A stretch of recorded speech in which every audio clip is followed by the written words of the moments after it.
Untuk menjadi hunian yang layak, warga sebagian yang keluar dari sini bingung harus tinggal di mana. Selengkapnya kita lihat informasi berikut. Kekecewaan dan kesedihan menyelimuti warga yang sudah bertahun-tahun tinggal di Rusun Nawateling Tingkulu pasca dikeluarkan pihak Dinas Perumahan dan Pemukiman Kota Manado. Sampai saat ini warga rusun masih bertahan di halaman rusun, beralas tikar dan kasur seadanya. Bingung harus kemana karena tidak memiliki rumah. Penghuni rusun masih berharap ada perhatian dari pemerintah Kota Manado dapat memberikan solusi untuk kelangsungan kehidupan mereka ke depannya.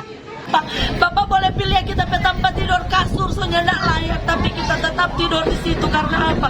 Karena itu yang ada bagi kita bersyukur Bapak, tapi kita cuma minta tolong Bapak. Bapak tolong agang kasih Bapak kasih agang atap for kita be anak dua, bukan kita di Bapak, tapi anak dua juga Bapak. Jangan kasih bikin kita semangat begini Bapak, tolong gitu Tolong nggak semangat hidup, tolong nggak bertahan hidup di saat corona. Tamu-tamu nih mau berpanggil karena orang takut. Di saat corona kita masih tetap bertahan hidup. Kau Bapak mau bikin batu semangat cuma karena dengan masalah tidak ada tempat tinggal kesian orang. Sedangkan pengungsi Bapak wali kota boleh kasih agang rumah, masa kesian orang warga Manado Pak. Notabene warga Manado Pak.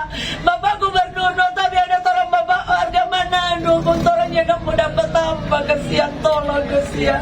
Tolong mau bermohon pasah apa kesian tompe diri sofaro sosaki sonak. Rusun Nawateling Tingkulu memiliki 99 unit ruangan yang ditempati sekitar 80 kepala keluarga, menampung kurang lebih 300 jiwa warga berKTP Manado yang tidak memiliki rumah dan berpenghasilan rendah. Iskia Warankiran melaporkan untuk Kawanwa TV.